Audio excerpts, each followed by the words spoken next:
네, 개인정보보호위원회 대변인 김직동입니다.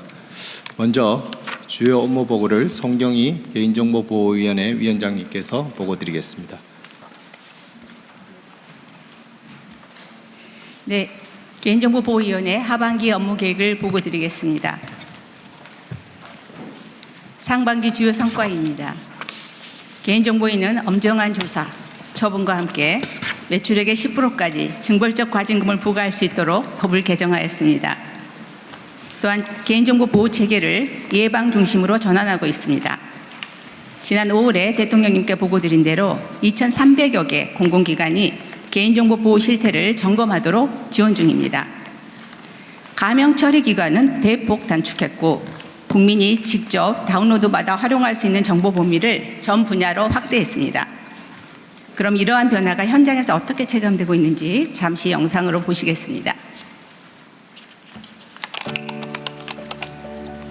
대통령님이 들으시는 건가요? 대통령님, 저 보이시나요? 내 정보가 더 이상 공공재가 아니라 기업들이 긴장하고 지켜야 할 권리가 됐다는 걸 확실히 느낄 수 있었습니다. 털린 내 정보 찾기, 그리고 지우개 서비스 추천합니다. 한강 작가의 말씀 중에 이제 죽은 자가 산자를 도울 수 있는가 이런 질문이 있었습니다. 개인정보보호위원회에서 결정해 주신 비조치 의견서야말로 앞서가는 제도가 아닌가 생각하는데요. 굉장히 큰 도움이 되었습니다. 공익적 연구뿐만 아니라 이제 희귀 질환이나 난치병을 극복하는 데도 의료기술 개발에 많이 활용될 수 있을 거라고 생각합니다. 그동안 여러 노력과 성과가 있었지만 정책 환경의 변화는 매우 도전적입니다. AI 발전으로 개인정보 침해 위협은 예측하기 어려운 형태로 빠르게 커지고 있는 반면 현장의 데이터 활용 수요는 그 어느 때보다 높습니다. 이러한 정책 여건에 대응하기에 보안을 담당하는 부처와 함께 사전 예방 노력을 강화하는 한편 안전한 데이터 활용 혁신도 적극 뒷받침하고자 합니다. 개인정보위는 올 하반기 5가지 방향에 집중하겠습니다. 위반 행위에는 그에 맞는 책임을 묻고 예방 중심 보호 체계로의 전환을 가속화하겠습니다. 기업의 예방 투자와 신속 회복이 기본이 되도록 하고 데이터 활용 혁신으로 국가와 지방의 성장을 뒷받침하며 국민의 개인정보 권익도 두텁게 보호하겠습니다. 먼저 위반 행위에 상응하는 실효적 제재 체계를 완비하겠습니다. 오는 9월 징벌적 과징금 시행을 차질 없이 준비하고 조사 강제력을 강화하는 제도 개선도 추진하겠습니다. 증거 은닉 행위에 대해서는 더욱 엄중하게 대응하고 내부 신고 활성화를 위해 포상금을 지급하는 방안도 마련하겠습니다. 또한 신고를 지연하는 경우에는 과징금을 가중하여 성실하게 신고한 기업이 더 큰 부담을 지는 잘못된 구조를 바로잡겠습니다. 플랫폼, 유통, 공공 분야 주요 사건은 집중 처리하고 현재 증가하고 있는 소송에 대해서도 효과적으로 대응하겠습니다. 둘째, 예방중심 보호체계가 현장에 안착하도록 하겠습니다. 고객센터, 에듀테크와 같은 국민생활 밀접 분야를 중심으로 위험 요인을 사전에 파악하고 개선하도록 실태 점검을 실시하겠습니다. 대규모 개인정보를 보유한 공공영역은 철저한 자체 점검이 이루어지도록 관리하고 지원하겠습니다. 각종 평가와 인증제도의 실효성을 높이고 600여 개 주요 기업과 기관은 전문 개인정보 보호 책임자를 지정 신고하도록 하여 개인정보 보호가 조직 운영의 기본이 되도록 하겠습니다. 특히 공공부문은 취약점 점검과 모의 해킹을 연 1회 실시하도록 의무화하겠습니다. 셋째, 기업이 예방 투자를 늘릴수록 혜택을 체감할 수 있는 환경을 만들겠습니다. 과징금 부과 시 법적 의무를 넘어선 예방 투자와 신속한 사고 대응, 피해 회복 노력을 폭넓게 반영하겠습니다. 투자 여력이 부족한 중소, 영세 기업은 규제보다 지원에 중점을 두겠습니다. 경미한 사안은 처벌 대신 먼저 시정을 할 수 있도록 하겠습니다. 맞춤형 컨설팅을 확대하고 자가 점검 도구를 개발하여 현장의 보호 역량을 높이겠습니다. 넷째, 국가와 지방의 성장 동력 창출을 위해 데이터 활용 체계를 혁신하겠습니다. 공익과 사회적 가치 실현을 위한 AI 개발에는 강화된 안전 조치를 전제로 원본 데이터를 AI 학습에 활용할 수 있는 길을 열겠습니다. 가명 정보는 다양한 연구에 재사용할 수 있도록 개선하고 안전한 국외 이전 수단을 마련하겠습니다. 고령층 맞춤형 식당 관리나 소득이 적은 사회초년생 대상 신용평가처럼 국민에게 유익한 마이데이터 서비스도 확산하겠습니다. 개인정보위는 현장에서 우려하는 법적 불확실성을 해소하기 위해 비조치 의견서, 사전 적정성 검토와 같은 지원 제도를 운영합니다. 하반기부터는 여러 혁신 지원 제도를 통합하여 개인정보 AX 종합 지원 체계를 운영하고 사안별 특성에 맞는 지원책을 신속하게 제공하겠습니다. 여기에 AI 원본 활용 특례가 더해지면 현장의 데이터 활용이 더욱 활성화될 것으로 생각합니다. 지방에서도 데이터 혁신이 활발히 이루어지도록 지원하겠습니다. 최근 현장을 방문해 보니 지역에서 데이터 활용 수요와 기대가 매우 컸습니다. 현재 7개 권역에 설치된 가명정보 활용 지원센터를 데이터 활용 지역 거점으로 확충하고 이노베이션 존 8곳도 클라우드로 연계하여 어느 곳에서나 가명정보를 편리하고 유연하게 활용할 수 있게 하겠습니다. 아울러 지방 청년 인재를 개인정보 보호 전문가로 양성하고 청년 스타트업 대상 법률과 기술 지원도 확대하겠습니다. 이를 통해 지방의 데이터 혁신 역량을 한층 높여 균형 성장 3대 메가 프로젝트와 같은 국가 역점 정책을 적극 뒷받침하겠습니다. 마지막으로 국민의 개인정보 권익이 증진되도록 책임 있게 살피겠습니다. 법정 손해배상 제도를 강화하고 징수된 과징금 수입이 국민의 권리 구제와 피해 회복에 활용될 수 있는 방안을 만들겠습니다. 침해 신고, 피해 구제, 상담이 한 번에 이루어질 수 있도록 대국민 서비스 개선을 추진하겠습니다. 국민과 연구 현장에서 질의가 많은 사망자 정보에 대해서는 접근과 이용에 관한 명확한 기준을 마련하겠습니다. 최근 이슈가 되고 있는 스마트 글래스에 대해서도 데이터 보호와 처리 원칙을 수립하겠습니다. 개인정보위는 실효적 제재를 강화하고 예방 중심의 개인정보 보호가 일상이 되도록 하겠습니다. 현장의 목소리에 귀 기울이고 안전한 데이터 활용 혁신을 선도하겠습니다. 국민이 AI 사회 편익을 안심하고 누리고 기업은 불확실성 우려 없이 혁신 성장할 수 있도록 대체 불가 대한민국의 변화와 성과를 만들어내겠습니다. 보고를 마치겠습니다. 감사합니다. 네, 수고하셨습니다. 잘 정리하신 것 같고요. 지금 이게 이때까지 개인정보 보호 부분은 예를 관련 기업들이 관심이 좀 떨어지고 유출돼 봐야 적당하게 떼우는 게 그 보안 비용보다는 더 적게 되니까 그냥 사실상 방치하다 사고가 계속 발생하다가 대규모로 지금 정보 유출 사고가 발생하잖아요. 네. 그리고 아마 우리가 모르고 있는 것도 많이 있을 가능성이 있죠. 네, 맞습니다. 네. 그런데 여튼 최근에 저희가 그 정한 방침대로 개인정보 유출이나 악용에 대해서 제재금을 대규모로 좀 대폭 올려가지고 개인정보 보호 보호 비용을 훨씬 초과하게 이렇게 만들어야 실제로는 개인정보 보호 활동을 할 거 아닙니까? 네.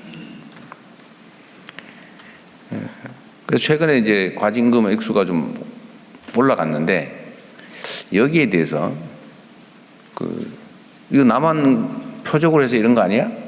이런 주장을 하는 기업이 있는 것 같아요. 근데 이에 대해서는 명확하게 대한민국 정부의 방침이 제재를 강화한다라는 것이고 거기에는 어떤 기업의 특성을 전혀 고려하지 않고 법과 방침에 따라 한 것이라는 점을 좀 충분히 설명하면 좋겠어요. 네. 대통령님 말씀하신 대로 개인정보위는 법 위반 행위에 집중해서 어느 국가나 어느 기업이나 어느 기관이나 상관없이 엄정하게 또 공정하게 그렇게 처분을 내리고 있습니다. 그리고 말씀하신 바와 같이 실제로 신고를 안 한 그런 기업이나 기관이 있을 수 있습니다. 또 은닉이나 폐기 이런 이제 증거가 되는 자료를 그렇게 하는 행위도 사실은 일어나는 걸로 추정하고 있기 때문에 그런 부분은 신고를 오히려 성실하게 한 기업이 좀 더 과징금 감경 같은 그런 그런 혜택을 받고 네. 또 신고가 안 되는 경우에 나중에 절박될 시에 과징금을 저희가 네. 30% 이상 더 추가하는 그런 방향으로 고치고 있습니다. 네, 그런 것도 좋은 방법이고 제가 자꾸 강조하는 것처럼 신고 포상제를 대규모로 도입해가지고 과징금 징수된 과징금의 30%쯤 준다.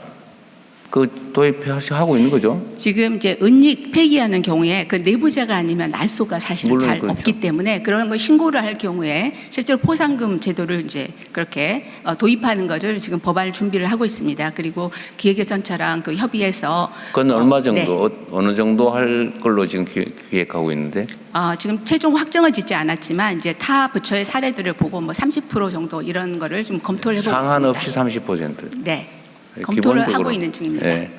기본적으로 그렇게 해야 내부자들 신고가 가능하죠. 그 시효는 언제까지예요? 네. 아니, 나는 이 직장에서 내가 근무를 하고 있는데 지금은 내가 차마 다니면서 못하지만 내가 5년 후에 명예퇴직하고 신고해야 되겠다. 또는 뭐 10년 후에 내 신고해야 되겠다. 네. 이렇게 생각할 수도 있잖아요. 사실은 증거가 그럼 네. 언제까지 그 시효가 있을 거 아니에요? 그렇지는 시효가 있지는 않고요. 증거가 사실은 남아 있어서 확인이 가능하다 그러면 그렇게 처분이 가능합니다. 지금은 시효 없이 그러면 앞으로 20년 후에 발각돼도 근데 대부분은 증거가 남아 있지가 않습니다. 왜냐하면 아니 남아 있다면 자꾸 네. 그런 현실 얘기하지 말고 네. 현재로서는 그렇습니다. 이론적으로 네. 이 정보 유출에 대한 제재는 시효가 없다. 그런 얘기죠. 네. 확실해요? 네. 보통 제재에는 시효가 있지 않나? 이거 아는 사람 없어요? 일반적으로는 모든 제재는 시효가 있게 마련인데. 그거 확인해 보세요. 그거 그렇게 네. 단정할 일은 아닌 것 같고. 한 번 더 확인해 보겠습니다. 아마 지금까지는 이제 그 증거를 보존하는 그런 기관 기록에 대한 보존 이제 방침들이 일정한 기록에 대해서는 1년 이제 아니, 그러니까 까지는 보고하게 사실상 되어 있고 그렇다는 것은 네, 중요한 게 아니고 어쨌든 어떤 불법 상황을 제재하거나 할 때 그 뭐 100년 후에도 할 수 있다. 그거 하는 건 매우 문제가 있어요. 일정 원래 제재는 다 시효가 있게 마련이라는 거. 네, 전반적인 체계를 한 번 더 아니, 점검을 보고 해보겠습니다. 그 제재 이거 위반을 내부적으로 숨길 수 없게 만드는 제일 좋은 방법은 상당한 시간이 지나서 신고하더라도 결국 책임을 진다. 그것도 엄청난 규모로 하는 게 보편적으로 알려지면 차라리 비용을 투입해가지고 예방을 하겠죠. 그거 한번 잘 검토해 보시고 시효 문제가 적정하게 해야 될 것 같고 또 한 가지는 이게 지금 최근에 미토스인가 뭐 인공지능 해킹 툴입니까? 네. 뭐 그렇게 볼 수 있나요? 인공지능으로 만든 해킹 AI 툴인가요? 모델이라고 할 수 있습니다. 해킹 모델인 거죠.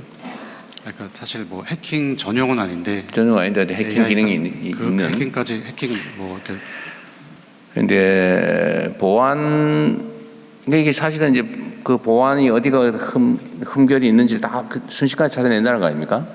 그 사람의 능력 이상으로. 그런데 그게 지금 일반 접근이 금지됐죠, 미국에서. 금지를 했다가 또 이제 이제 지금 다시 풀었습니다. 네. 다시 풀었어요? 언제? 최근에 다시 좀 그 제한적으로 좀 풀었고. 그러다 언제 또 막을지 모르죠. 네, 또 언제든지 맡길 수 있고 또 이제 그렇죠. 중국에서도 또 그런 기미를 보이고 있습니다. 그래서 그거는 막힌다고 보고 우리가 대비해야 될 것 같고요. 그럴 경우에 이거 언제 뭐 어떻게 될지 모르죠. 우리가 무방비로 있다가 다른 사람이 우리 집 대문 이렇게 막아주고 있다가 기분 나쁘네. 그러다 확 열어버리고 자기 마음대로 가버리고 그럴 수 있잖아요. 그렇게 되면 안 되죠. 예를 들면 어딘가가 뚫릴 가능성이 있다. 이걸 누군가가 체킹을 해야 되잖아요.